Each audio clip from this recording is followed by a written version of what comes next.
They said she was too fat to be a bride. They said it at the general store, at the church steps, at every table in every saloon from one end of Red Hollow to the other. Mara Boone had heard it so many times the words had worn grooves into her like water-cutting stone. But on the morning Colt Mercer, the most powerful rancher in the territory, stood up in front of the entire town and said her name as the woman he intended to marry, the laughter stopped, and something uglier took its place. If you've ever been told you don't deserve the life you're reaching for, stay with me. Like this video and drop your city in the comments. I want to see how far this story travels. The first snow of November came early to Red Hollow, dropping overnight without warning the way bad news always did. Sudden, silent, and heavy enough to buckle the unprepared. Mara Boone was already awake before the snow started. She had been awake since 4 in the morning, same as every other morning, pulling on her wool coat and her second pair of socks and stepping out into the dark while the rest of the town was still dreaming. The lantern on the Boone porch threw a pale circle of light across the yard, and she moved through it quickly, her breath clouding in the cold air, her boots crunching frost-stiffened grass as she crossed to the small barn behind the house. The Hendersons' horse had a foot problem she'd offered to check on 2 days ago, and nobody had gotten around to it since. So here she was. That was more or less how most of Mara's mornings went. She was 31 years old and had lived in Red Hollow her entire life. She knew the land the way you know the face of someone you've looked at every day. Not perfectly, not without blind spots, but deeply and honestly, down to the places other people missed. She knew which wells ran dry in July and which held through August. She knew the ridge north of the Callaway spread where the wind changed direction in ways that meant weather was coming. She knew the creeks, the gullies, the patches of ground that looked solid but weren't, and the ones that looked rough but would carry weight without complaint. She also knew what the people of Red Hollow thought of her, because they were not particularly shy about saying it. She was a big woman. Not merely heavy, she was large in a way that left no ambiguity, the kind of body that filled a doorframe and took up its fair share of a wagon bench and did not apologize for existing. She had her mother's dark hair, thick and coarse, that she wore in a braid down her back most days because there was no point fussing over it when she had work to do. Her hands were roughened from outdoor labor. Her face was broad and plain, with brown eyes that missed very little, and a mouth that defaulted to a patient expression she'd spent years practicing. She was not pretty. She knew this. The town had made sure she knew it. The comments had started when she was maybe 12, 13, the age when girls in small frontier towns started getting measured against some invisible standard of marriageability that Mara had never quite understood the logic of. Too big, too plain, too much. By the time she was 18, the verdict from Red Hollow's social court had more or less been delivered. Mara Boone was the kind of woman who helped other people build their lives, not the kind who built one of her own. She'd spent a long time being angry about that. Then she'd spent a long time pretending it didn't bother her. Now at 31, she had arrived somewhere quieter. Not acceptance exactly, more like a tired practicality. The town was going to think what it thought. She had work to do. She finished with the Henderson horse as the sky went from black to gray, and by the time she came back inside to start the stove, her mother was up. Clara Boone was 63 and moved like a woman 10 years older, her joints announcing every change in weather with the reliability of a barometer. She'd been a widow for 16 years and had kept the Boone property running through sheer stubbornness, with Mara's help in every season. The two of them were the entirety of the Boone household, and they had learned to exist in the specific, efficient silence of people who know each other's habits completely. "Snow's gonna stick," Clara said, without looking out the window. "Already an inch on the fence posts." Mara put the kettle on. "I want to ride out to the Patton place today. Heard their youngest came down sick and Ellen's been dealing with the cattle alone." Her mother gave her a look, not unkind, more assessing. "You just checked their water line last Thursday." "I know." "Mara." "She's managing 60 head by herself with a sick child in the house, Mama." Clara sat down at the table and said nothing for a moment, then, "Put some biscuits in a cloth for them. Don't go empty-handed or Ellen will feel like charity." "I know," Mara said again, and cracked eggs into the skillet. The town of Red Hollow had been founded 22 years ago by a cluster of families who'd decided that the particular valley where two unreliable creeks met was as good a place as any to stop moving west. It was not a rich town. It was not a beautiful town. It was the kind of place that existed because frontier life required places like it. A general store, a livery, a saloon, a doctor who was also the dentist, a schoolhouse that doubled as a meeting hall when necessary, and a collection of homes and ranches spread out across the valley floor and up into the foothills. The ranching families ran the valley's economy and most of its social architecture, which meant the ranching families ran Red Hollow. And at the top of that particular structure, by virtue of land holdings, cattle numbers, and the particular combination of competence and controlled temperament that tended to accumulate authority on the frontier, sat the Mercer Ranch. Colt Mercer was 38. He'd inherited the property from his father at 24 when the older man died of a fever, which meant he'd been running a significant cattle operation for 14 years, with the constant low-grade pressure that came from being the person everyone looked to when things went wrong.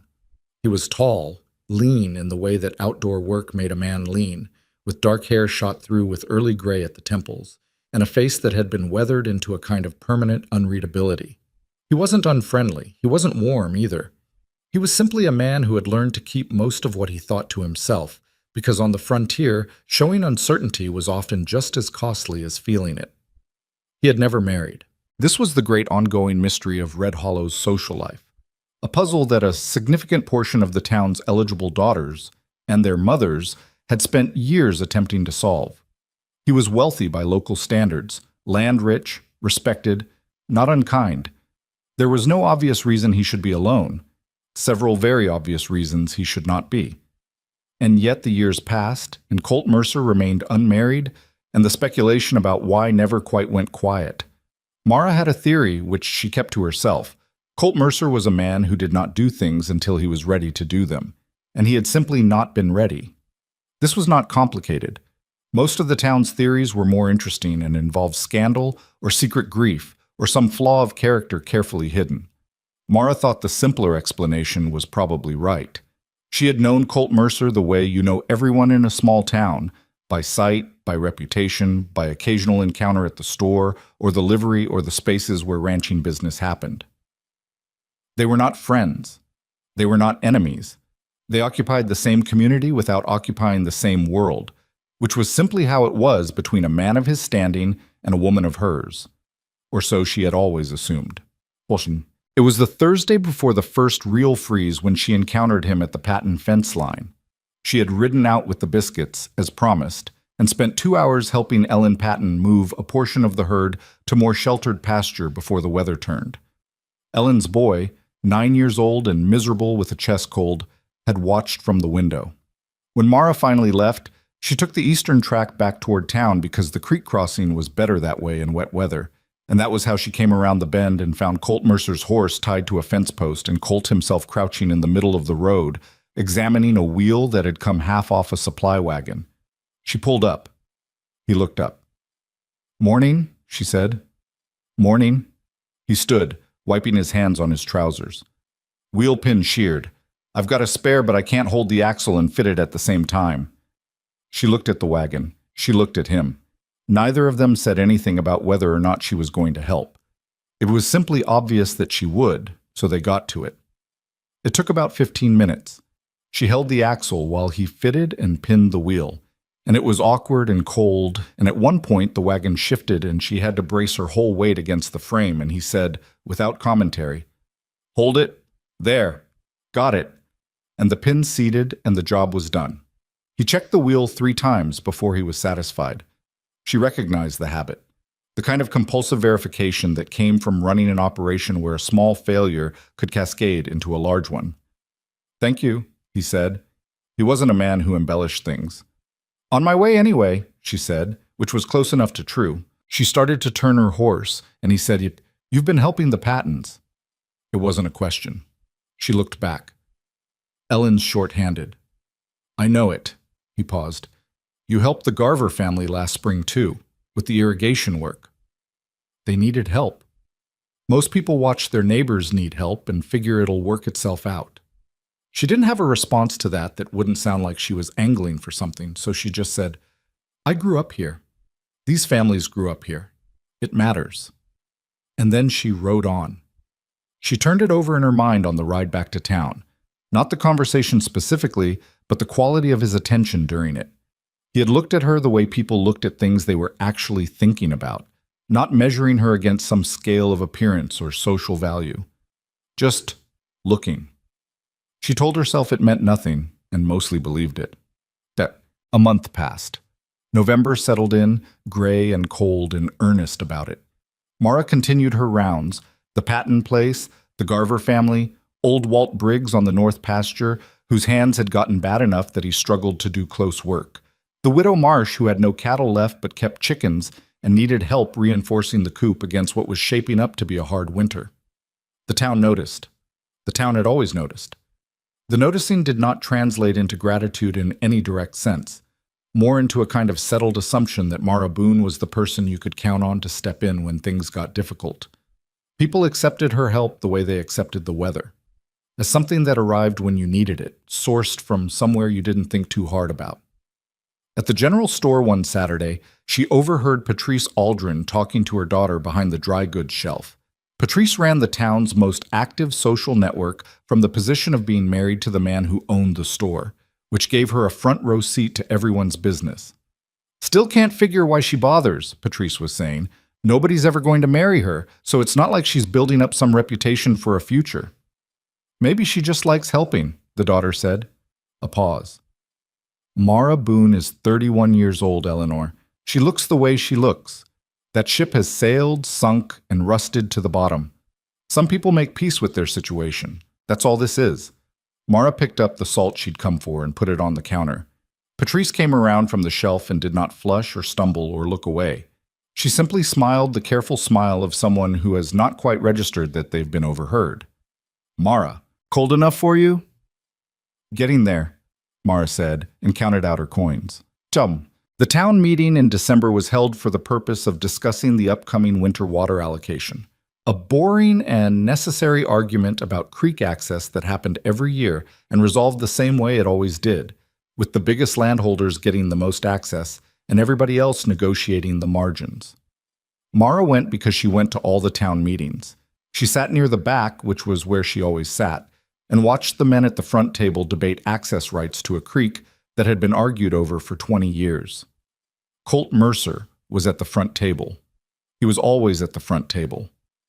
She noticed, because she was paying attention to the water discussion specifically, that he said less than the other ranchers, but that the room went quieter when he did speak. He had that quality. Not loudness, just weight. When Colt Mercer said something, people felt like they ought to listen. Halfway through the meeting, during a particularly circular argument between two of the smaller ranchers about fence line positioning, she saw him look across the room, not at the arguing men, at her. She didn't look away immediately because she was not a woman who flinched from eye contact. He held it for a moment. Then his attention went back to the argument, and she went back to thinking about water allocation, and the meeting eventually ended the way it always did, with most things unresolved and everyone promising to continue the conversation. She was putting on her coat to leave when he came up beside her. "You know the watershed north of the Callaway spread," he said. "Reasonably well. I've heard you mention the springs up there before." To Walt Briggs. She looked at him. "The man needs new conversation topics. He said you told him once there were 3 separate springs above the ridge that most people didn't know about, that they ran year-round."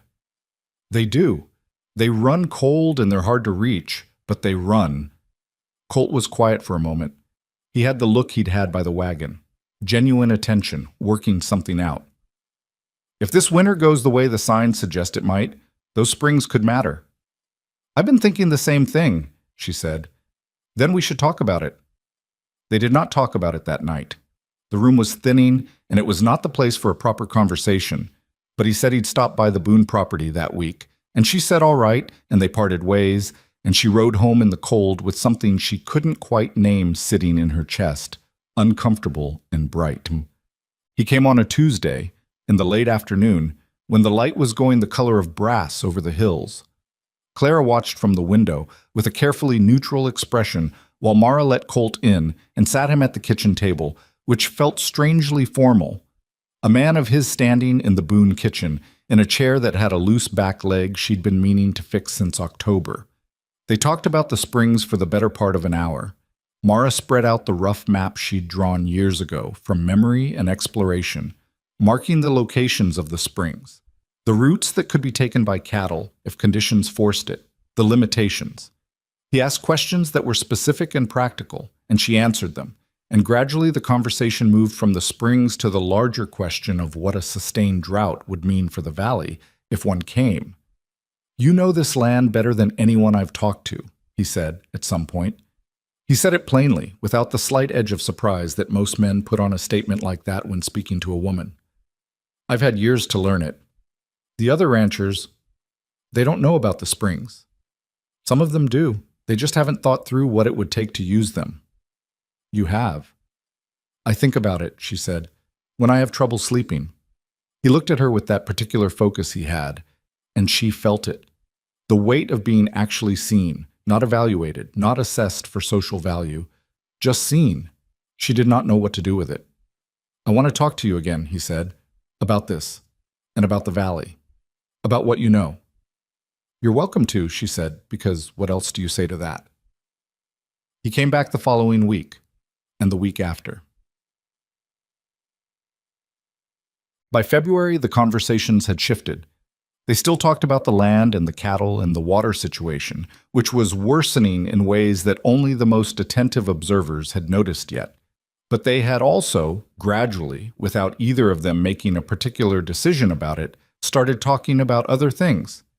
His father, her mother, what it meant to build something that lasted, what it cost to be the person people relied on.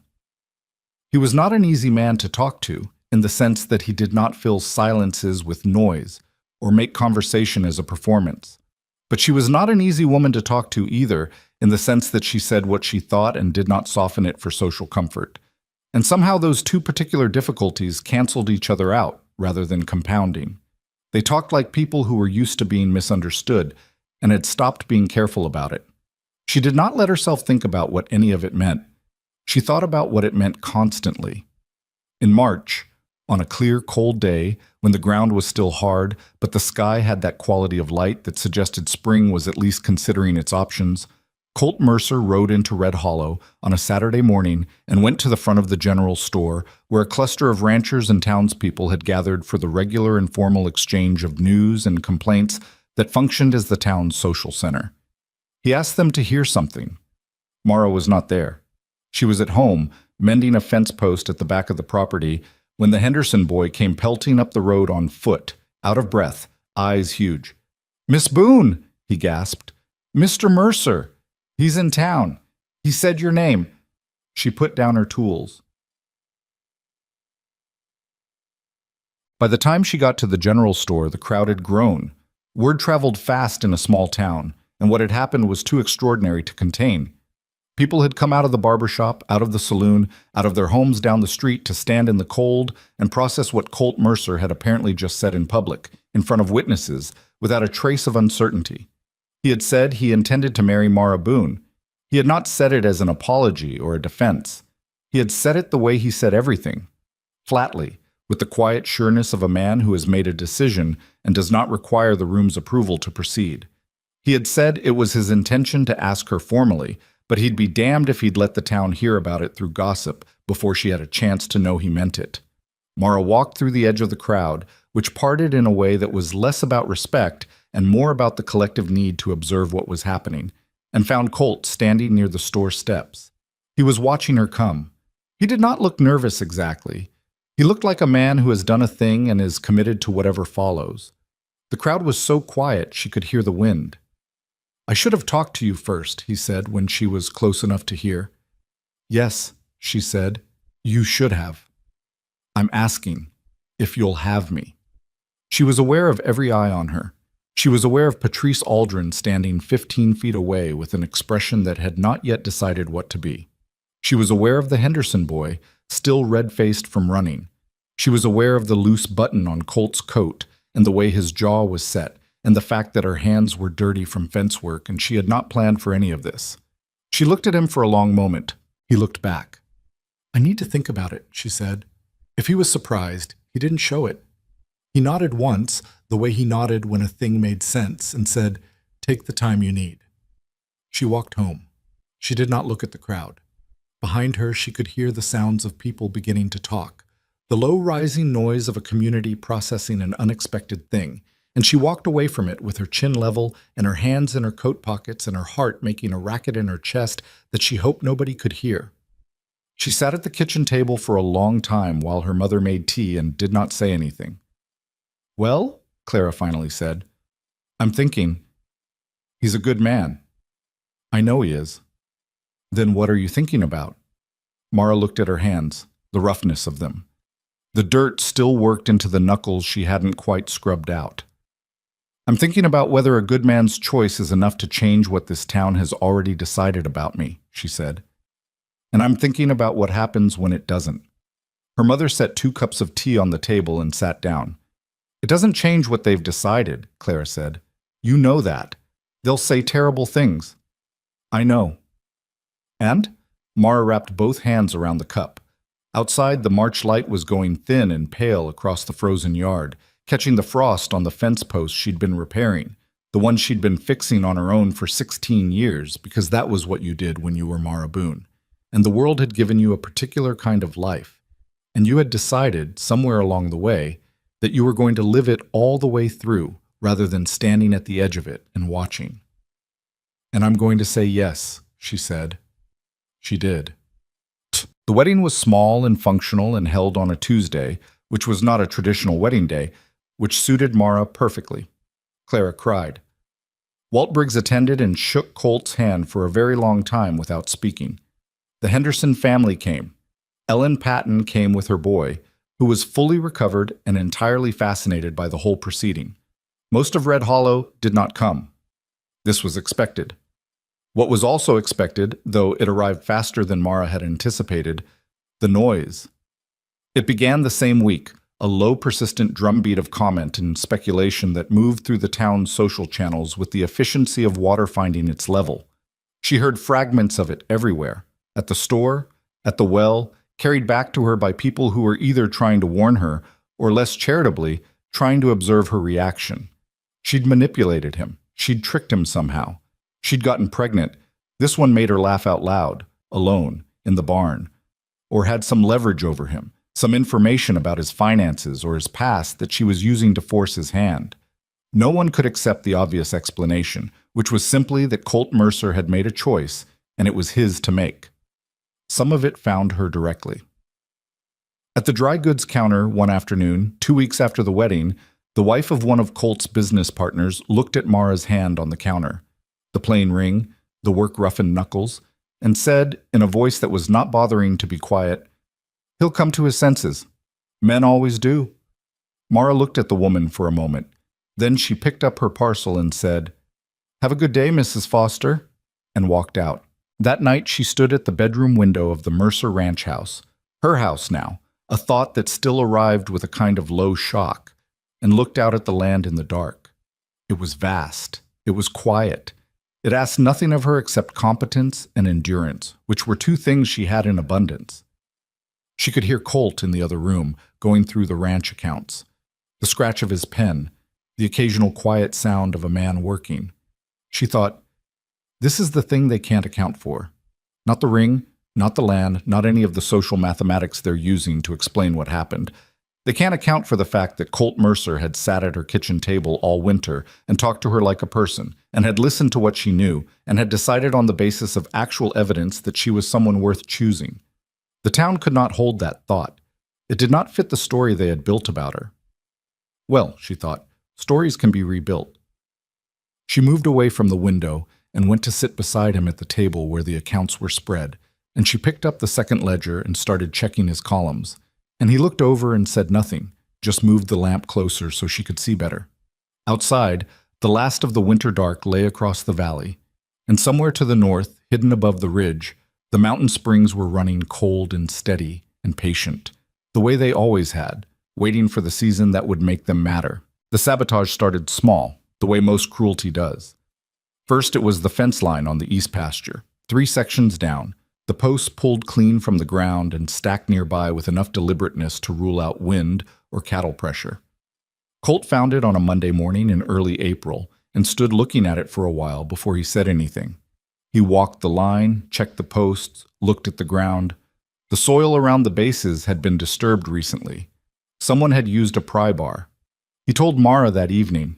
She was at the stove and she turned and looked at him and said, "The east pasture. That's the one that borders the Aldrin property." "Yes." "Did you talk to Aldrin?" "Not yet." "What are you waiting for?" He set his hat on the table.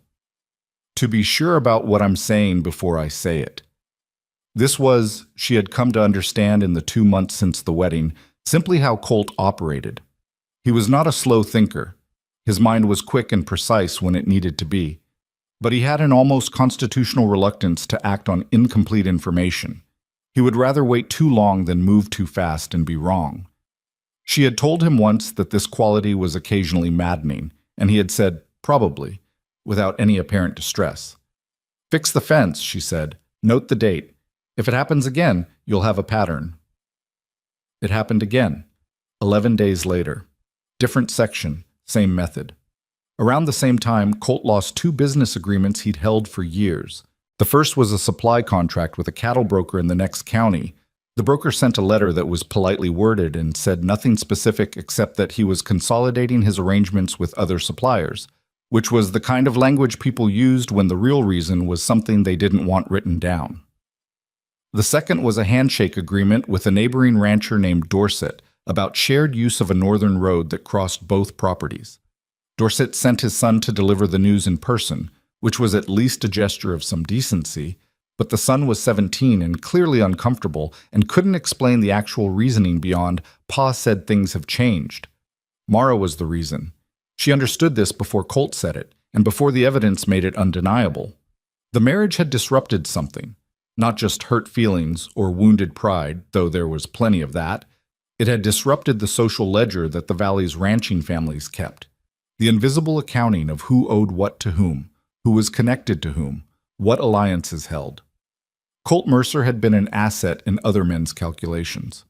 A wealthy, unmarried rancher with no particular loyalties of the heart was a resource for potential marriages, for favors sought and given, for the kind of social influence that moved quietly and depended on access.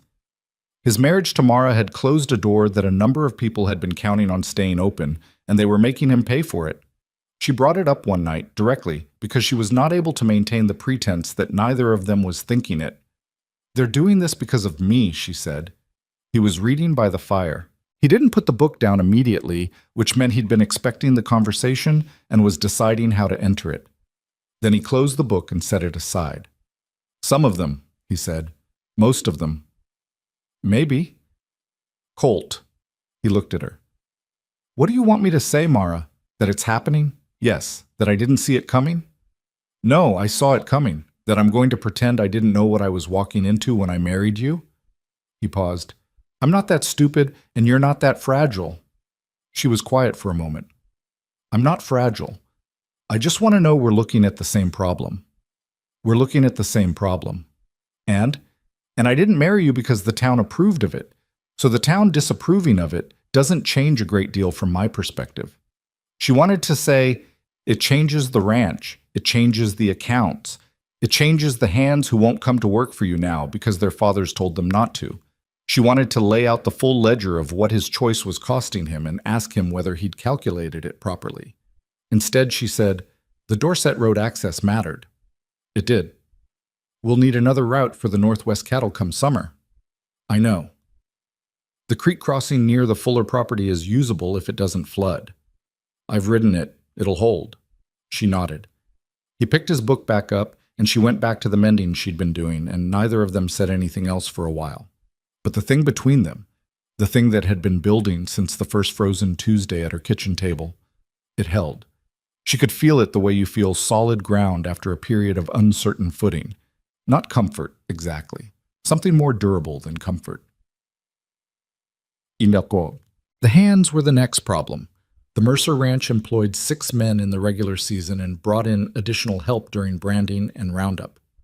By May, 2 of the regulars had quit, not rudely, not with any stated grievance about Mara specifically, but in the way of men who have been talked to by their families and their neighbors, and have decided that the social cost of association is too high. One of them, a young man named Pete Greer, who'd worked the ranch for 3 years, had the decency to tell Colt directly that his father had given him an ultimatum. "I'm sorry, Mr. Mercer," Pete said. He meant it. He was standing in the yard with his hat in his hands, genuinely uncomfortable. "It's just, my pa says the Aldrin family's been talking, says working here now is that it looks bad." "Looks bad," Colt said. "I know it's not right. I got family, sir." "I know you do, Pete. You go ahead." Colt told Mara about it that evening in approximately 4 sentences. She listened, and then she said, "I can help with the morning cattle until you find someone." "Mara, I know how to work cattle. You know I know. That's not the point." "Then what is the point?" He was quiet for a moment, and she watched the thing he was working against. Not pride exactly, more a kind of fierce private reluctance to let the circumstances push the terms of their marriage into something neither of them had intended. He had not married a ranch hand. She had not agreed to become one, but the ranch needed labor and they both knew it, and the choice was between her help and going without. "All right," he said finally. "Don't look like I just told you bad news." "I don't." "You do. You look like someone just handed you a debt you didn't want." He looked at her for a long moment. "I look like a man who wanted better circumstances for his wife than this." The honest plainness of it stopped her. She sat with it for a moment. The unexpected weight of being considered, of having someone speak directly to what her life deserved rather than what it was. "Well," she said after a moment, "the circumstances are what they are. We work with what we've got." Oh, she was good with cattle, better than Pete Greer had been, which she noticed without saying. She'd grown up working alongside ranching families and had an instinct for the work that was separate from any formal training, a feel for how cattle moved, how they thought in their limited way, when pressure was working and when it was making things worse.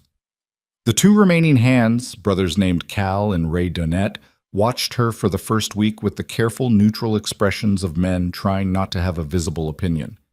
By the second week, Cal had started pointing out things that needed doing without being asked. By the 3rd week, Ray had shown her the shortcut around the south pasture that saved 40 minutes on the morning check. None of this was friendship. It was working tolerance, which was a reasonable starting point. The Dunnett brothers were also, she came to understand, a source of information. Not because they gossiped, they didn't particularly, but because they moved through the same social world as the other ranching hands and knew what was being said in the circles where men talked about the valley's business. It was Ray who told her in mid-May that she should know there was talk about the water. "What kind of talk?" she said. They were mending a section of fence at the western boundary, a job that moved slowly and produced long stretches of nothing to do but talk. "The Aldrins," Ray said, not looking at her. "Word is they've been having conversations with some of the other families about the creek allocation, about whether there's a case to be made for adjusting the terms come summer." She looked at him. "Adjusting them how?" "Reducing the Mercer allotment, claiming the original survey was inaccurate." She set down the wire stretcher. "That survey's been the basis of the allocation for 15 years. "I know it." "Who else is in these conversations?" "Dorset, the Fosters, maybe the Calloway family. I'm not sure on that one." She picked the wire stretcher back up and worked the next section in silence.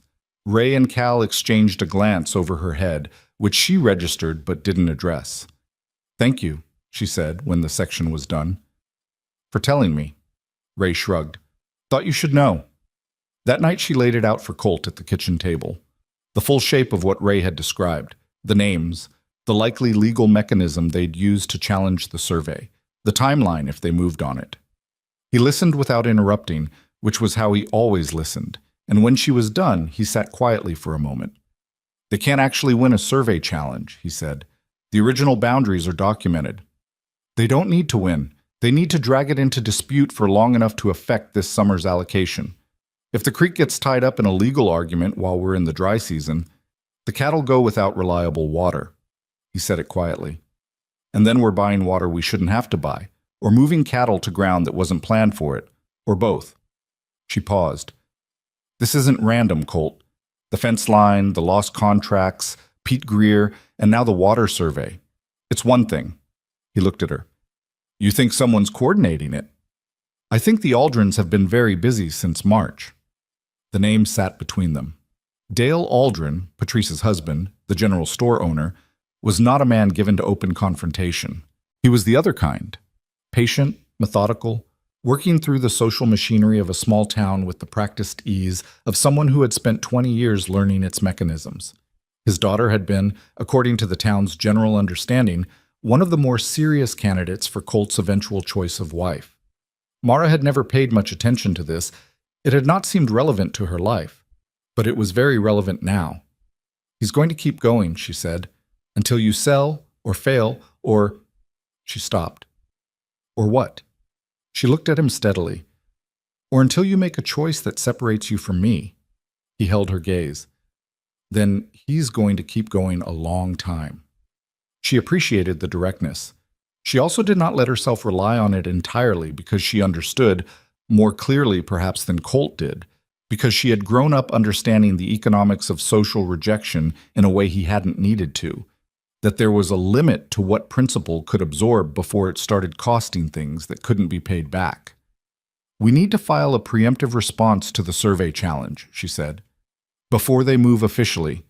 If your attorney documents the existing boundaries with a second survey now, they lose the legal lever.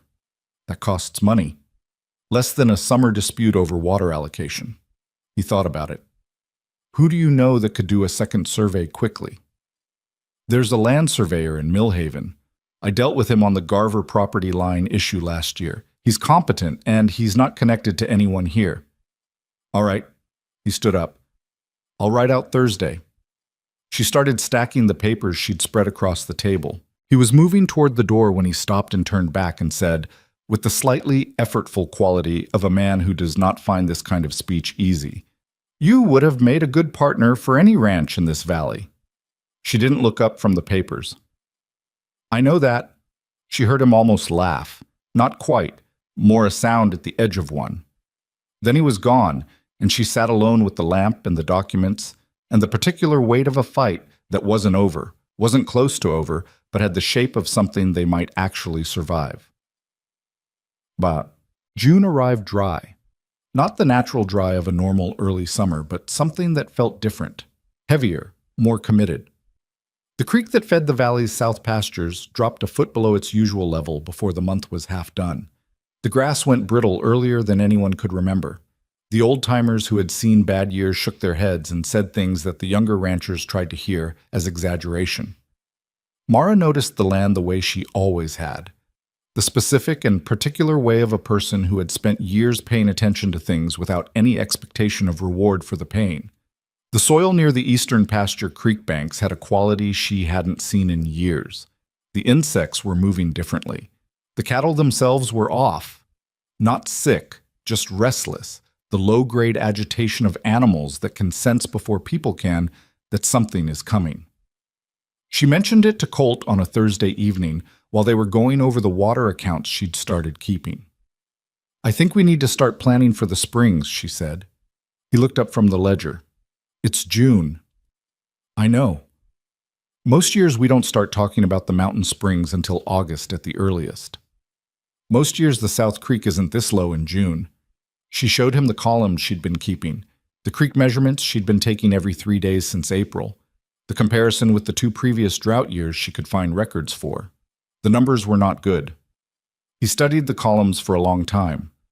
How long would it take to open a route to the first spring, he said, working steadily? Maybe 3 weeks to clear and mark the trail well enough for cattle. Longer if the terrain's harder than I remember above the second ridge. We'd need more hands. We'd need at least 2 more, yes. He closed the ledger. I'll see who will work here. Which was its own problem. They both knew it, because the social pressure that had taken Pete Greer and the others had not lessened. It had, if anything, thickened as the months passed and the Aldrin's quiet campaign continued. The survey challenge had been filed anyway in late May, a week after Colt's documentation was submitted, and it was sitting in a county office now being argued by lawyers who cost money while the summer moved forward without asking anyone's permission. Mara looked at the map of the springs. She had drawn this map and added to it, and corrected it over a decade of walking that ground for no reason beyond wanting to know what was there. Nobody had asked her to. Nobody had thanked her for it. She had done it because the land seemed worth knowing. Now the map was going to matter in ways she hadn't anticipated. She could feel it the way you feel weather before it arrives. Not certain, not comfortable, just present, like a pressure change in the air that you can't quite name but absolutely cannot ignore.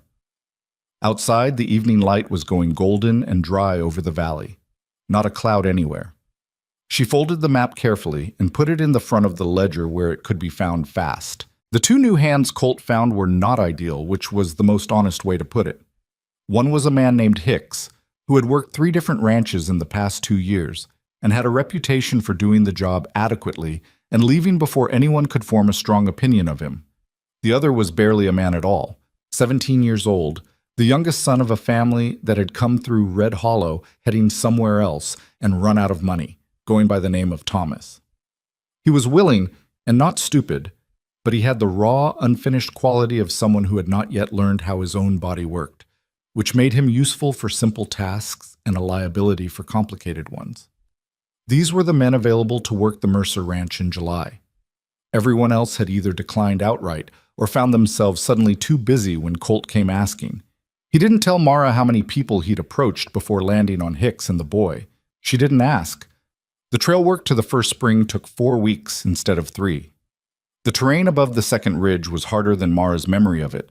A rock slide sometime in the past few years had shifted the most direct approach, and they had to cut a longer route around it that added a 1/4 mile and a significant elevation change that was going to matter when cattle were tired and thirsty. She walked it herself 3 times, marking the path with cairns, noting the places where the ground went soft or the grade steepened too sharply. Colt rode it once and didn't say anything critical, which meant he thought it would hold. By the last week of July, the South Creek was down to a trickle in 2 of its 3 channels. The wells across the valley were dropping. The ranchers who had dismissed the early signs in June were not dismissing anything anymore. At a gathering outside the general store, not a formal town meeting, just the kind of loose, urgent congregation that forms when people are scared and need to be near other scared people, Mara watched Dale Aldrin hold court from the store steps, speaking in the measured tone of a man performing calm for an audience that was not calm. "What we need," Aldrin was saying, "is a coordinated approach to the county water authority. A formal petition for emergency allocation from the upstream reserves." Somebody, she thought it was the Fuller boy, called out, "How long does that take?" "These things take time," Aldrin said, which was not an answer. "What do we do in the meantime? We conserve. We rotate grazing. We wait for the process to work." Mara was standing at the edge of the group with Colt.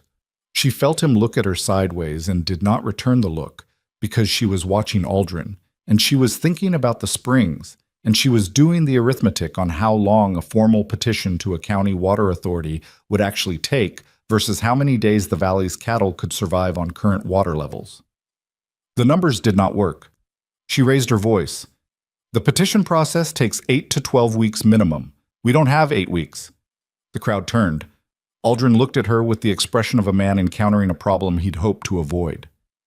"Mrs. Mercer," he said, in a tone that managed to be polite and dismissive simultaneously, "the formal process exists for a reason." "The formal process exists for normal conditions," she said. "These aren't normal conditions. By the time the county responds, we'll have lost cattle we can't replace. And what would you suggest instead? There are 3 springs above the North Ridge, year-round water, high volume. I know where they are, and I know how to reach them." The silence that followed was not the respectful kind. It was the kind that forms when a room is processing something unexpected and most of the room has already decided, before processing is complete, that it does not like what it's hearing. From somewhere in the middle of the crowd, a man named Garrett said, "You can't run cattle up that ridge. The terrain's too rough." "I've already cleared a trail." Another silence. "When?" someone said. "Past month. It's marked and passable." She looked around the group. "I'm not telling you it's easy. I'm telling you it exists and the water at the top is real, and it doesn't depend on what the county decides to do in 12 weeks. She could feel the resistance in the crowd. Not universal, but heavy. These were people who had spent months absorbing the social message that Mara Boone was someone to look down on, and being asked to look up to her plan was a demand they were not prepared for. Aldrin shook his head slowly. A rough trail to some mountain springs isn't a plan, Mrs. Mercer. It's an adventure story. A few people laughed, not many, but enough. She looked at Aldrin for a moment. All right, she said, and said nothing else, and stepped back. Colt beside her kept his face level. On the ride home, he said, "You could have argued it harder." "No," she said. "I couldn't have. Not today. They're not ready to hear it from me." "Then when?" "When they're scared enough that who's talking stops mattering." August came in like something with a grudge.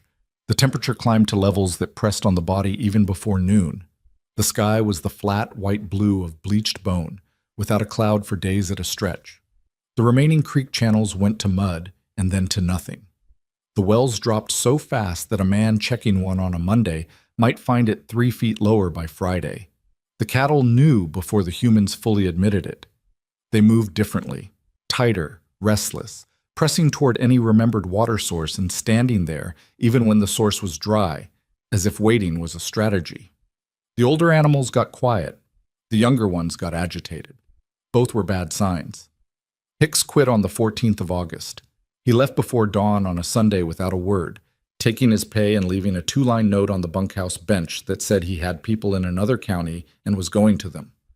Thomas, the 17-year-old, found the note and brought it to Colt with the careful expression of a boy trying not to show that he was frightened. "You don't have to stay," Colt told him. "I don't have anywhere to go," Thomas said, which was honest in a way that was hard to argue with. Mara was running the morning cattle check on less than 6 hours of sleep, her neck sunburned and her boots coming apart at the left heel. She fixed the heel herself with rawhide and didn't mention it to anyone. There was a specific calculus in hard times about what problems were worth naming aloud, and a boot heel did not make the list. On the 16th, a Wednesday, the dust storm came. She had seen the signs in the morning, not a single specific thing, but a quality in the air, a stillness that was too complete. The way the cattle had bunched overnight without obvious cause, the color of the horizon to the southwest at first light, that was brown where it should have been gray. She told Colt at breakfast. "How long?" he said. "Could be today, could be tonight."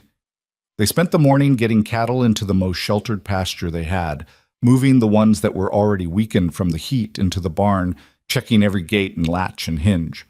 Thomas worked without being asked, following Colt and then Mara through each task in sequence, which raised her opinion of him. The storm arrived in the mid-afternoon. It arrived the way frontier weather always did in her experience, without the slow warning you wanted, and with the sudden absolute commitment you dreaded. 1 hour the air was still and hot and unbearable. The next hour the sky to the southwest was a wall, brown-black and moving, so large it looked like a geographical feature rather than a weather event, a second horizon coming to replace the first. Mara was in the north pasture when she felt the temperature drop and looked up and said, out loud, to no one, "There it is." She got back to the main buildings 10 minutes before it hit. Colt was closing the last barn door. Thomas was wedging the bunkhouse shutters. She went through the house front to back, checking windows, and she was closing the last one in the back bedroom when the storm hit the wall of the building like a physical force. It was loud in a way that was surprising, even knowing it was coming, a roaring, grinding sound that was not like wind exactly, more like the earth itself had come loose and was moving. The light outside the windows went from brown to dark inside of 3 minutes. She could hear debris striking the walls. She could feel the house move in small, unnerving ways. She sat in the hallway, which was the most sheltered interior point of the structure, and she thought about the cattle in the north pasture that they hadn't gotten to in time.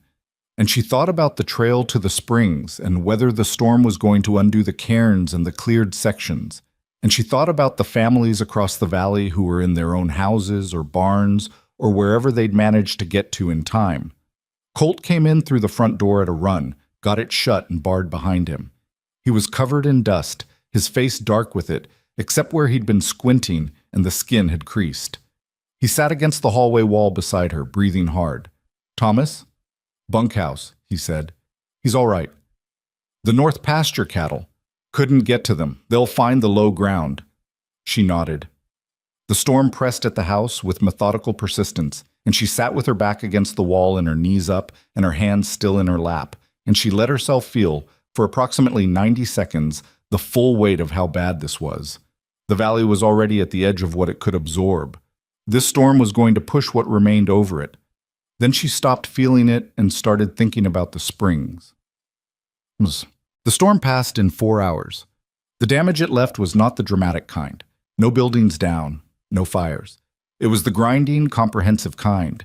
Fences stripped or buried, wells fouled with dust and debris that would take days to clear, feed stores contaminated, animals found in the wrong places, 2 or 3 from the north pasture gone entirely, maybe dead, maybe just moved to ground she hadn't checked yet.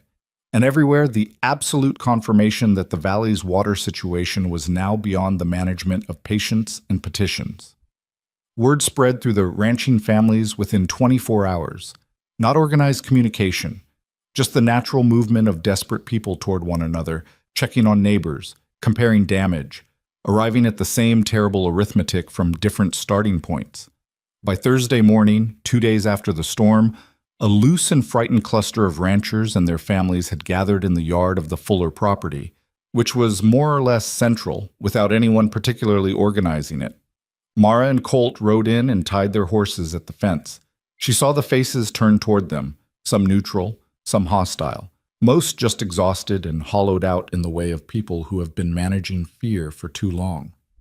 Garrett was there, the Dorset boy. Ellen Patton, who had ridden in from the east with her son sitting in front of her on the saddle. Even Walt Briggs had made it, which meant he'd ridden on those bad hands and not complained about it. Maybe 40 people in total, not all of the valley's ranching families, but enough. Dale Aldrin was there, standing near the front. He looked tired in a way she had not seen him look before. The careful composure was fraying at the edges. He had been speaking when they arrived, and he continued for a few minutes more about the county petition, the water authority, the formal channels.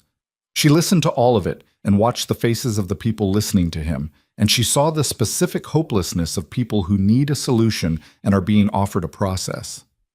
When Aldrin paused, she spoke. "I want to talk about the springs," she said. The reaction was not as hostile as the last time. Some of it was the exhaustion. Some of it was the storm having done the work that argument couldn't. When enough has been stripped away, people sometimes stop caring where a good idea comes from, but some of the resistance was still there. Garrett shook his head and started to speak, and she kept going before he could. "I know the trail is rough.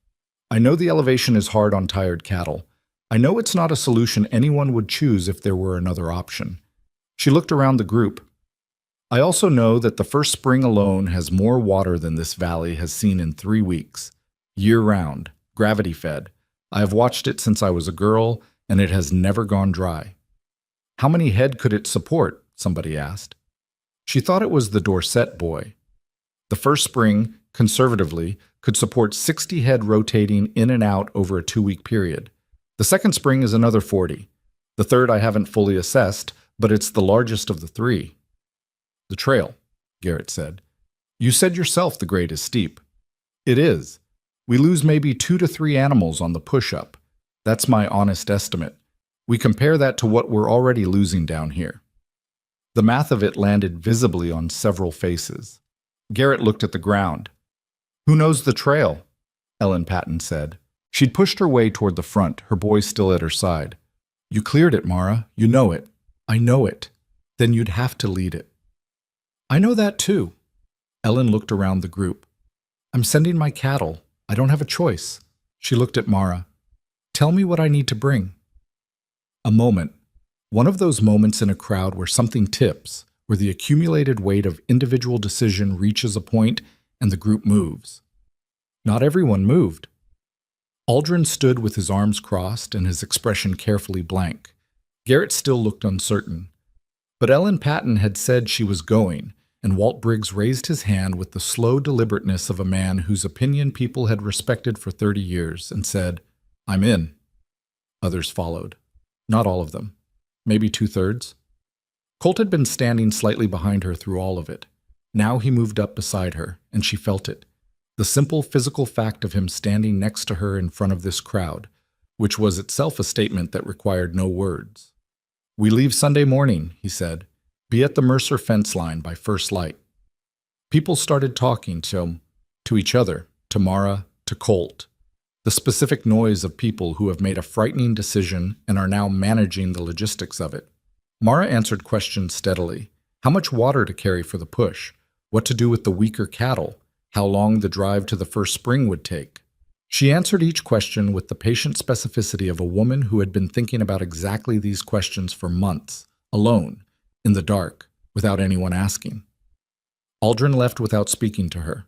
She noticed, and then she let it go, because there was too much to do to spend attention on what Dale Aldrin thought of her. On the ride home, Colt said, 2/3. "It's enough," she said. "Dorset didn't commit. Dorset will follow when he sees the others moving. He always does." And Aldrin. She kept her eyes on the road ahead.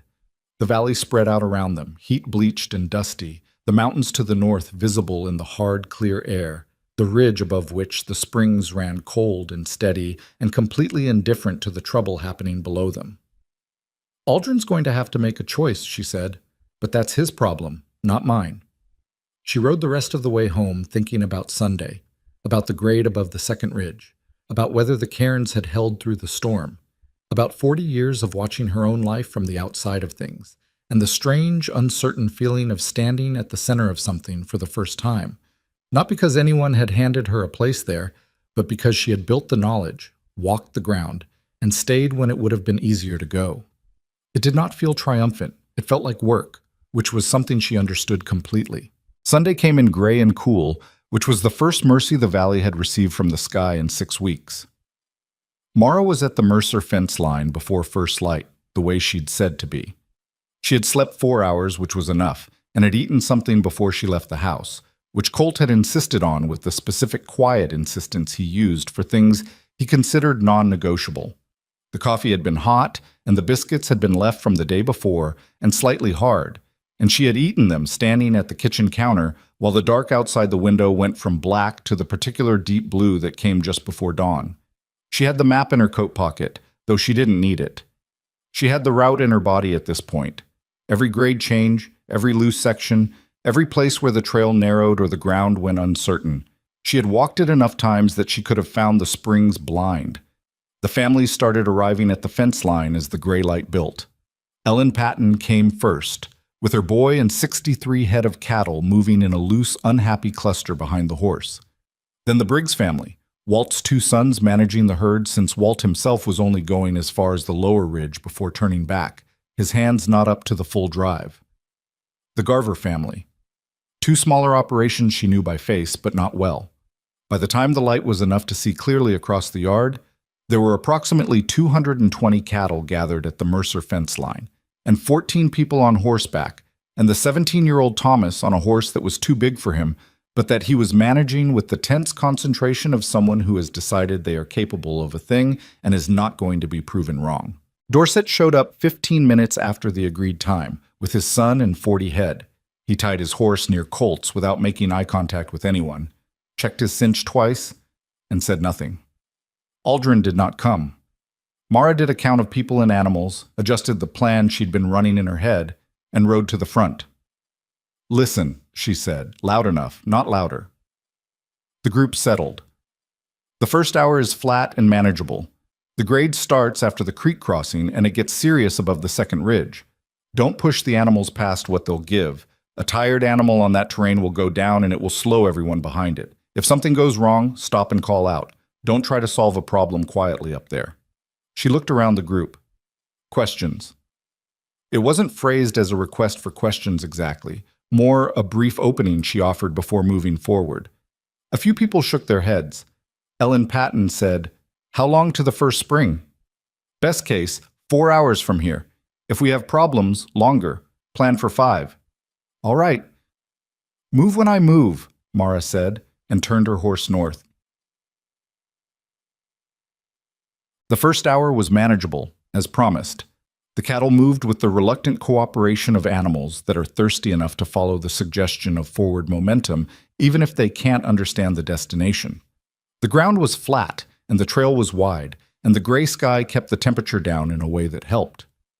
People rode mostly in silence, conserving themselves as much as the animals, watching the terrain ahead where the hills began to rise against the sky. The creek crossing was shallow. The creek itself almost gone, more a wide stretch of damp sand than actual running water, which was its own kind of discouraging.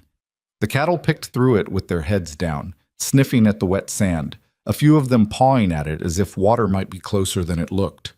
Mara kept moving, and the herd followed. The grade started soft, the way a steep climb often does, gradual enough that you don't notice it until your horse is working harder than it should be, and the flatland behind you has dropped away. By the time they reached what Mara thought of as the first bench, a wider section of trail roughly a third of the way up, 3 of the weaker cattle had started to labor, and she called a rest. 15 minutes. The animals spread out on the bench, and people climbed down and walked among them, checking condition, checking feet, moving the ones that needed to be at the front away from the ones that needed to be at the rear.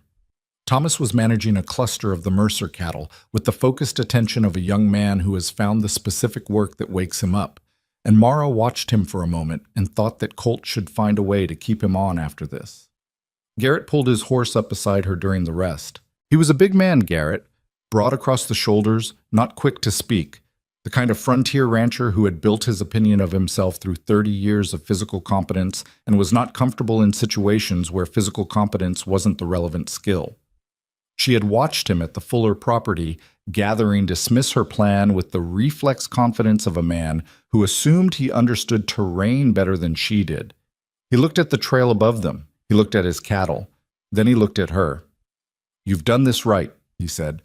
It came out with the slight stiffness of a man who doesn't apologize easily, but has something adjacent to an apology that needs to come out. "The trail's holding," she said. She was not going to make it easy for him, but she was not going to make it hard either. There was too much left to climb. "I should have listened at the Fuller place." She looked at him directly. "You're here now." He nodded once and moved his horse back to his herd, and she let the moment be what it was, small, awkward, real, and turned her attention back to the trail. The section above the second ridge was as hard as she'd remembered, and harder than she'd described. The rockslide reroute added the quarter mile she'd warned about, and the elevation change was steep enough that the cattle moved up it in single file, heads down, the particular slow-heaving walk of large animals doing difficult work. The footing was uneven. The trail was as well cleared as she and Colt and Thomas had been able to make it, but cleared was not the same as good, and there were places where the animals had to step carefully around exposed rock faces that left no margin. One of Ellen Patton's cattle went down on the shale section, a middle-aged cow that had been flagging since the lower ridge.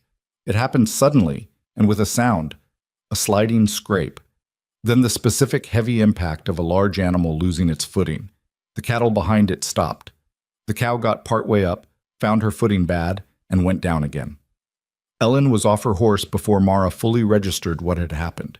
She was at the cow's head, hands on the animal's neck, talking to it in the low, flat voice that ranching people use with animals in distress. Not soothing, exactly, more a constant signal of presence. The cow's legs were working, trying to find purchase that wasn't there. "Block behind her," Mara said to the 2 men nearest her. "Both sides, don't let her roll." She dismounted and moved up to the cow's hindquarters. "When I say, we push her forward and up, she needs to get her front legs under her first." She looked at Ellen. "Hold her head up." It took 4 minutes and was not graceful. The cow thrashed once and caught Mara across the left forearm with a hoof that was going to leave a bruise from wrist to elbow. She kept her grip and said nothing. When the animal finally lurched upright and stood shaking on the shale, there was a collective exhale from the people nearby that sounded like something loosening. Ellen checked the cow's legs with her hands, running down each one. "She'll walk," she said. "Keep her at the back of your group for the rest of the push," Mara said. Her arm hurt. She got back on her horse.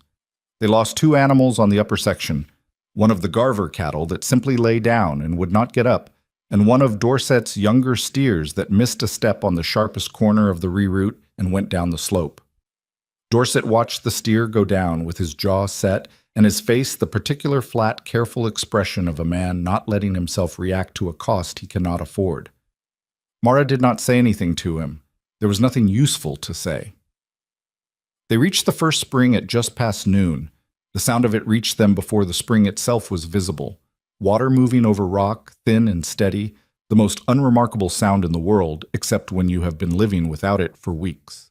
The cattle heard it before the people did, and the herd's behavior changed immediately and completely. The labored, reluctant pace disappeared, and the animals surged forward with a single-minded urgency that nearly took out two of the riders in the front. Mara moved her horse wide and let them go.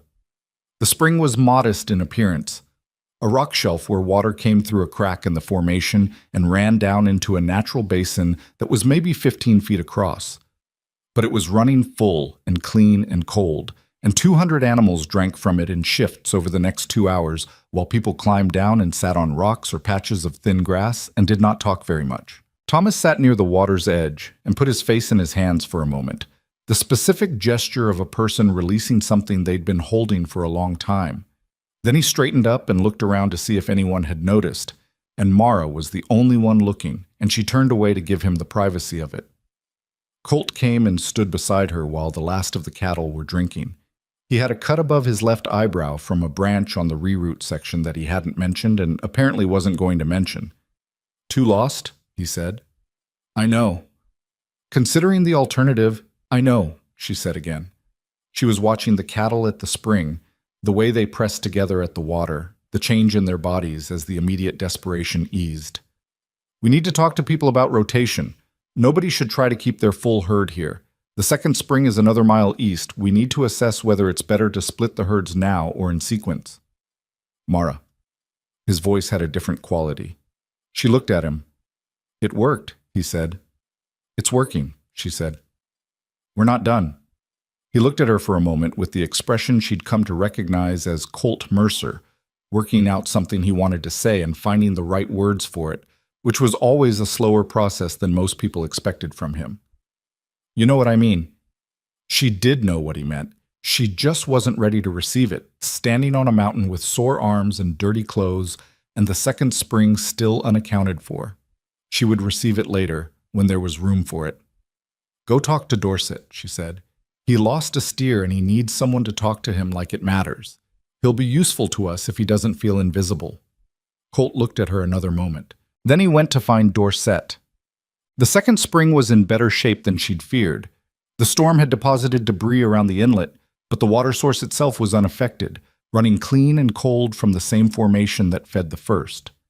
She took Garrett and one of the Garver sons up to assess it that afternoon while the others rested, and they came back with confirmation that it could support the overflow from the first. The logistics of the next 2 weeks took shape around the springs in the way that practical necessity shapes things when there are enough capable people working together. Not elegantly, not without argument, but functionally. Rotation schedules were worked out around the limitations of the trail and the capacity of the water sources. Families that hadn't been part of the initial drive sent word up that they were coming, and Mara sent word back about the trail with the specificity of someone who had been wrong about an estimate once and was not going to be wrong again. Dorset approached her on the second day. He waited until Colt was working with the Dunnett brothers on the far side of the spring basin, which she thought was deliberate. He was a man who found it easier to say certain things without an audience. He stood near her for a moment before speaking, which she'd learned was his way of working up to something. "I want to tell you," he said, "that pulling my cooperation this past spring was a mistake." She kept her eyes on the cattle rotation she was managing. "You had reasons." "I had pressure," he said. "That's different." She looked at him then. His face was weathered and tired and carrying the particular honest discomfort of a man who has done something he knows was wrong and has decided to say so rather than leave it unsaid. She respected the decision. It was not an easy one to make, especially for a man like Dorset, whose social standing depended on never visibly backing down. "The road access," she said. "Is it still off?" "No," he said. "It's not." She nodded. "Then we're square." He looked slightly surprised at the brevity of it, as if he'd expected more to be asked. "That's all?" "What else would I want?" she said. "You're here. Your cattle are drinking. We need your cooperation for the rotation schedule going forward more than we need a longer conversation about the past." He was quiet for a moment. "My daughter asked about you," he said unexpectedly. "She's 12. She heard what you did. The map, the trail. She wants to know how you knew about the springs." Something shifted slightly in Mara's chest. "Tell her I walked up here when I was not much older than she is, because I wanted to know what was above the ridge, and I kept coming back." Dorset looked at her for a moment. "I'll tell her that," he said, and walked back to his cattle. 10. The County Water Authority response arrived on the 22nd of August. A letter delivered to the general store addressed to Dale Aldrin, who had been the named petitioner. By that point, the valley's cattle had been rotating through the mountain springs for 11 days, and the losses that had looked catastrophic in the worst week of the drought had been contained to numbers that most of the ranching families could absorb. Mara heard about the letter from Cal Dunnett, who heard it from his cousin, who worked the store. The letter confirmed that the county's emergency water allocation process would take a minimum of 6 additional weeks and was subject to review. By which point, as Mara had calculated in June and said out loud at the Fuller gathering, the damage would have been done. She said nothing about the letter publicly. She did not need to. What happened instead was quieter and more durable than any argument she could have made. It happened in the way that truth tends to establish itself in small communities, not through announcement, but through the accumulation of undeniable fact. Families that had lost cattle during the worst of the drought began adding up what they still had and what they would have lost without the springs. Ranchers who had managed to hold their herds through the rotation started talking to neighbors who hadn't been part of the initial drive, and those conversations had a quality that was different from the social noise of the past months. They were specific, numerical, the language of people describing outcomes rather than opinions. Nobody was making speeches. Nobody was publicly reversing a position. The reversal was happening in the mathematics of survival, which were harder to argue with than anything Mara could have said. On a Thursday afternoon in late August, she was coming out of the general store with supplies when Patrice Aldrin stopped her on the steps. This was unexpected. Patrice had spent months being the social atmosphere through which the town's hostility toward Mara moved, not always directly, but consistently, the way certain people managed to be present in a thing without ever appearing to have caused it. She stood on the step above Mara, which may or may not have been intentional, and she looked at her with an expression that was working to be something it wasn't quite. "I hear the rotation schedule is working," Patrice said. "So far." Dale says. She stopped, started again. "The Foster's herd is doing better than expected. They got to the second spring early. Good timing." A pause. Patrice looked at something past Mara's shoulder, then back. "You did a thing," she said, and it came out awkwardly, without the social smoothness she usually managed, which made it more genuine than anything polished would have been. "I won't pretend I expected it." Mara looked at her. "I know you won't." She stepped down past Patrice and walked to her horse, and she heard the older woman standing on the step behind her in silence, and she did not feel triumphant, and she did not feel bitter. She felt something more complicated and more true. The feeling of a person who has been carrying a weight for a long time and has not yet put it down, but has started to believe for the first time in years that putting it down might eventually be possible. She rode home in the late afternoon heat through a valley that was still dry and still difficult and still hers, and she thought about the Dorset girl who wanted to know how you learned the land. She thought about Thomas at the water's edge with his face in his hands. She thought about the 2 cattle they had lost on the shale section and about the ones that were still alive. The trail existed. The water was real. The rest of it would have to work itself out the way things did, slowly, imperfectly, with some people coming around and some people not. That was enough. For now, that was enough. September arrived the way recovery always does. Not with fanfare, not with a clean line between the hard time and the easier one, but gradually, in small accumulating signs that you only recognized as a pattern after enough of them had stacked up. The first rain came on a Tuesday, 3 weeks after the initial drive to the springs. It was not a dramatic rain. No thunder, No lightning show, just a steady gray drizzle that started in the early morning and continued through the afternoon without committing to anything heavier. The kind of rain that in a normal year would have been unremarkable. And this year it brought people out of their houses to stand on their porches and look up at the sky with expressions that had no good word in the English language, something between relief and disbelief and a grief that was only now safe enough to feel. Mara stood at the barn door and watched the rain come down on the dry yard and felt it soak into the cracked ground in slow dark patches. She stayed there longer than was practical. Colt came and stood beside her after a while, and neither of them said anything for several minutes. "The South Creek will take another week to recover," she finally said. "Probably 2. The rotation needs to run another 3 weeks minimum. Even after the creek recovers, the first spring should stay accessible. We should mark the trail permanently." He looked at her sideways. "Already thinking about next time." "Someone should." He was quiet for a moment. "Thomas asked me this morning if there was permanent work." She had expected this and was glad for it. "He earned it." "I told him yes." Colt paused. He cried a little. Tried not to show it. "I know. He does that." She thought about the boy at the water's edge on the mountain, face in his hands.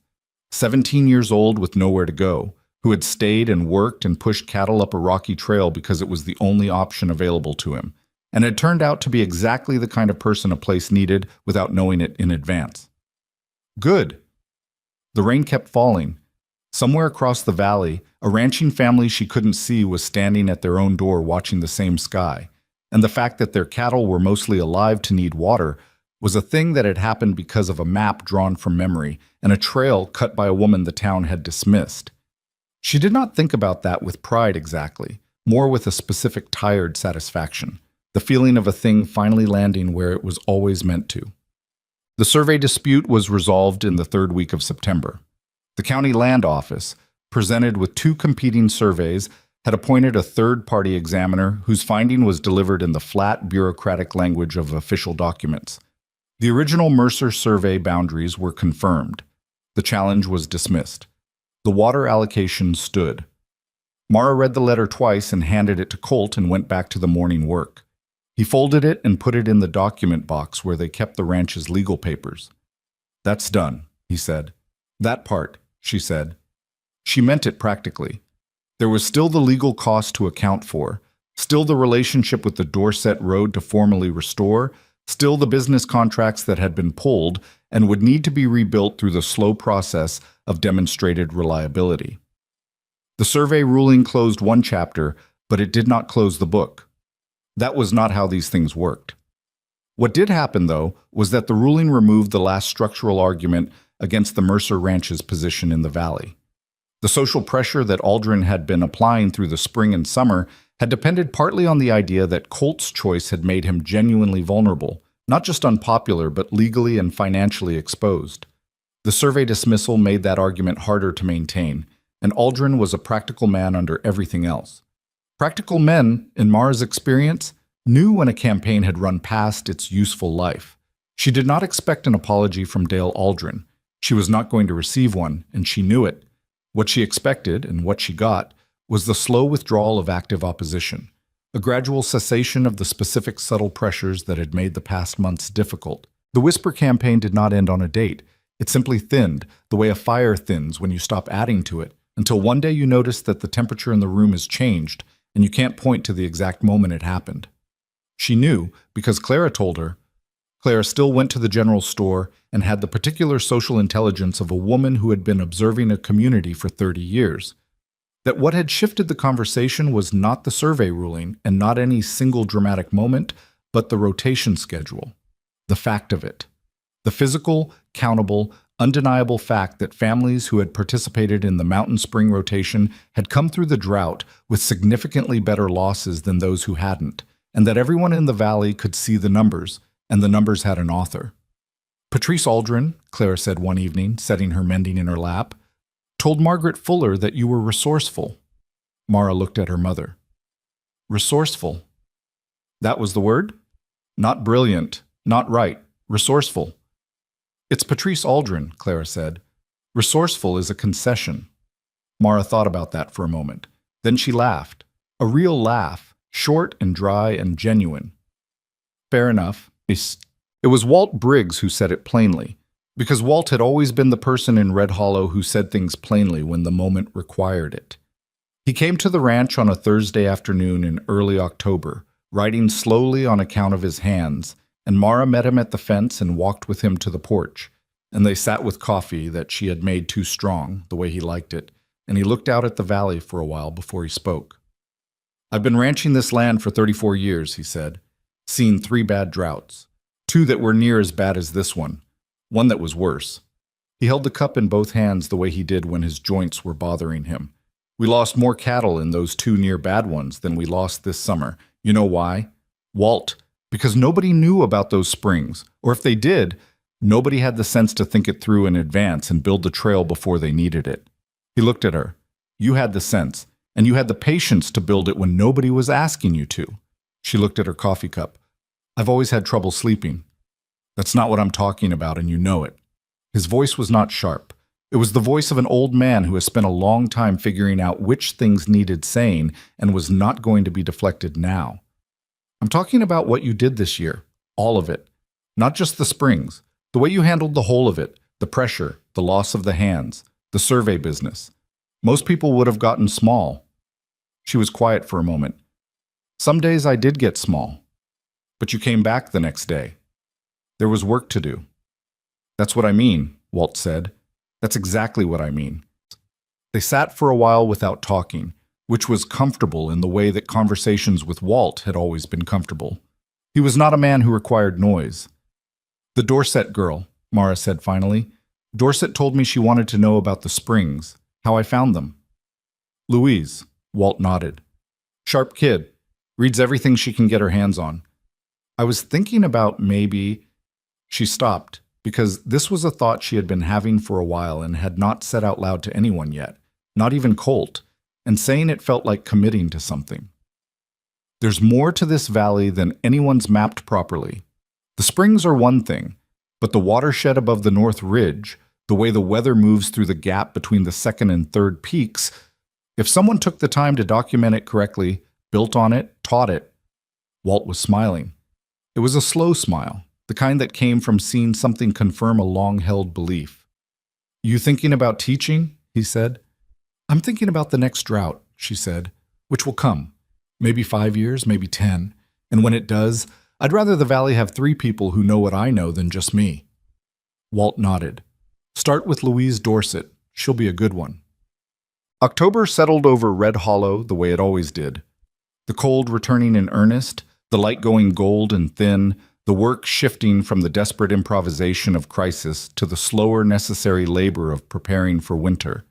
Fences reinforced, feed stored. The cattle that had survived the summer assessed and tallied. Mara walked the Mercer property in the late afternoons sometimes, not for any specific purpose, just moving through the land the way she had always moved through land, paying attention, noticing, the habit that had begun when she was young and had never fully explained itself to her, but had turned out to matter more than almost anything else she'd learned. She noticed the grass coming back in the south pasture, slow and tentative at first, then with more confidence as the September rains accumulated. She noticed where the fence repairs from the summer's sabotage had been done right, and where they'd been done quickly and would need revisiting. She noticed the places along the creek banks where the water was returning, the channel reestablishing itself by instinct through the landscape that had always held its shape. She thought, walking, about what Walt had said, about getting small. There had been days, more than she'd admitted to anyone, when the accumulated weight of the town's rejection had pressed down on her with a specific heaviness that was hard to describe to someone who hadn't felt it. Not just the cruelty itself, but the way cruelty over a long period starts to feel like information, starts to feel like truth. She was 31 years old, and she had spent roughly 20 of those years being told, in various explicit and implicit ways, that the shape of her life and the shape of her body and the shape of her social position were things that disqualified her from certain kinds of belonging.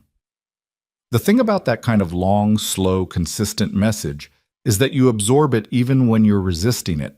You absorb it the way the ground absorbs water. It goes into you, and you carry it whether you intend to or not.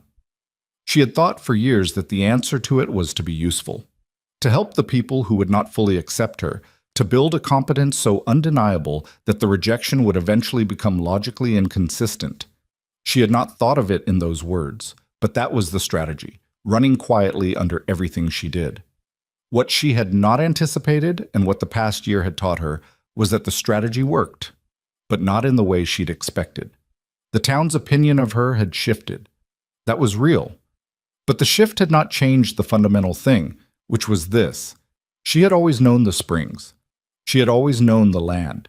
The knowledge had existed in her before anyone asked for it, and it would have existed in her if no one had ever asked for it, and it would have continued to exist in her if the drought had never come and the town had never needed her. She had been worth something all along, not because she had eventually proven it, but because she had always been it. The town's recognition was not the thing that made it true. It was just the town finally catching up. She was not sure exactly when she had understood this. It had arrived not as a revelation, but as a slow certainty, the kind that doesn't announce itself, but that you discover has been there for a while when you finally go looking. Colt found her at the south fence on one of those October afternoons, coming up on horseback from the direction of the lower pasture. He climbed down and tied the horse to the post, and came to stand beside her, and they stood looking out over the recovering valley together, the way they had stood at the barn door watching the September rain. "Got a letter from Brennan," he said. Brennan was the cattle broker who had pulled the supply contract in the spring. "He wants to reopen the arrangement." "What did you say?" "Nothing yet." He looked at her. "What would you say?" She thought about it. "I'd say he can have the contract at the same terms as before, and I'd say we expect him to be reliable when it's inconvenient, not just when it's easy." Colt nodded slowly. "That's what I'd say too." "Then write that." He was quiet for a moment. The afternoon light came flat and golden across the fence posts, and the south pasture grass was thin but green again, and the creek in the distance was running low but running. "Dorset's son came by yesterday," Colt said, "while you were up on the ridge." "What did he want?" "He wanted to know if we'd be willing to share the spring access as a formal arrangement, a kind of cooperative agreement for emergency situations. Him, Garrett, the Pattons, maybe 2 or 3 others." He paused. He said it was his father's idea. She looked at the fence line, at the post she'd replaced herself in March, before any of this had started. It was solid. The concrete around the base had cured well. "Yes," she said. "Just yes?" "What else would I say? That's how it should work." She turned and started walking back toward the barn. "Write up terms that are fair, not generous. Fair. They should contribute labor to trail maintenance in proportion to what they use. That's all I want from it." Colt walked beside her. After a moment, he said, "You're not going to enjoy this even a little?" She glanced at him. "Enjoy what?" "The part where the people who spent a year making things difficult for us are now coming to us for a cooperative agreement." She thought about that honestly, because she was not the kind of person who pretended not to feel things for the sake of appearing above them. She did feel something. Not satisfaction exactly, more a kind of worn, complicated vindication that was hard to separate from the exhaustion that had built up beside it. "A little," she said, "but not as much as I thought I would." "What do you feel instead?" She pushed open the barn door and let them both in out of the wind. "Tired," she said, "and like there's a lot of work still to do." He stopped her with a hand on her arm, though not urgently, just enough. She turned and looked at him, and he looked at her with the direct, unhurried attention that she had come to understand was simply how Colt Mercer looked at things he valued. "I need to say something," he said. "All right." "I knew what I was doing in March, when I stood up in front of the town." He said it without preamble, the way he did most things. "I knew it was going to cost something. I'd thought through it. You should know that." "I know that, Colt." "What I didn't know—" He stopped, the way he sometimes did when the words were taking longer than the thought. "What I couldn't have known was what the year was going to ask from you specifically, the way it was going to go. And I need you to know that if it had gone the other way, if the plan hadn't worked, if the springs had been dry, if the whole thing had come apart, it would not have changed anything from my side." She looked at him steadily. "I know that too." "Then why do you look like you're waiting for something?" "I'm not waiting," she said, and realized that was true. She was not waiting for the town's approval or his reassurance or the resolution of the survey or the comeback of the cattle broker or any of the things she had spent a long time bracing herself around. All of those things had happened or were happening or would happen the way things happened, imperfectly, gradually, without fanfare. "I'm just here." He looked at her for a moment longer, then he nodded, the way he nodded when a thing made sense, and let go of her arm, and they both went to work. The Cooperative Spring Agreement was signed by 6 families before November. Louise Dorset came to the ranch for the first time in late October, the 12-year-old girl with her father's quietness and her own specific alertness in her eyes, and Mara took her up to the ridge, not all the way, just to the first bench, and showed her how to read the terrain, how to look at the way water moved through a landscape and left evidence of its patterns. The girl was quiet and asked good questions, and had the particular quality of attention that Mara recognized from looking in the mirror for 31 years. "How long did it take you to learn all of this?" Louise asked at the bench, looking out across the valley below. "I'm still learning it," Mara said. "That's the thing. You never finish. You just get further along." Louise looked out across the valley, then back at Mara. "My ma says you saved the valley." Mara thought about all of the things she could say to that. The accurate, complicated, honest version of events that involved other people's labor and 2 cattle lost on the shale, and 4 weeks of bad sleep and a husband who stood beside her in a crowd, and the Dunnett brothers who told her what they knew, and Walt Briggs who came and said the things that needed saying. "A lot of people saved the valley," she said. "I just knew where the water was." "But you were the only one who knew," Louise said. "Yes," Mara said, "I was." She looked at the girl beside her. "That's why you should learn it too. So next time, it's not just one person." They came down off the ridge in the late afternoon, the 12-year-old girl and the woman who had spent 20 years learning a valley that had spent 20 years not quite looking back at her. And the light came low and golden across the hills that Mara had walked since she was younger than Louise. And below them the town of Red Hollow sat in the plain flat way of frontier towns, ordinary and imperfect and hers. Not hers because it had accepted her, not hers because she had proven something to it, hers because she had stayed and worked and paid attention and built the knowledge in the long years before it mattered, in the quiet time before anyone was watching. That was the thing, in the end, the thing she would have said if anyone had asked her directly how a person who had spent 30 years being overlooked managed to become, in one brutal summer, the person the valley turned to. She would have said, "It is not a thing you become. It is a thing you always were." And the only difference between before and after is that the circumstances finally got hard enough that the truth could not be ignored. The town of Red Hollow would go on being what it was. Some people would carry their old opinions into the winter and beyond. Patrice Aldrin would find new subjects for her social assessments. Dale Aldrin would recalibrate his approach to the valley's next crisis and not credit Mara for the one that had passed. That was human nature, and she had stopped expecting better of it. But Louise Dorset would know the ridge by spring, and Thomas would work the ranch into the next decade, growing from a boy with nowhere to go into a man who had found the specific ground where his competence lived. And Ellen Patton, who had gotten off her horse in the middle of a shale section to hold a struggling animal's head still, would carry the memory of what it looked like when a woman made a decision and stood by it. And Walt Briggs, in whatever years he had left, would tell people the accurate version of what had happened. Not the inflated legend, not the diminished gossip, but the plain, true story of a woman who had mapped the high country and built the trail before it was needed, and then had led the valley up it when the time came. Mara Boone, who had been told for a very long time that she was too much and not enough, who had decided, somewhere in the long, quiet middle of an ordinary life, that the land was worth knowing, and the work was worth doing, and the people around her were worth helping, regardless of whether they were going to deserve it. She had not been wrong. She walked the last stretch of trail beside a 12-year-old girl in the October light, and she was tired, and her arm still ached where the cattle hoof had caught her 6 weeks ago. And she had a fence on the eastern property that needed work before the real cold came. And the coffee at home was going to be strong because it was always strong.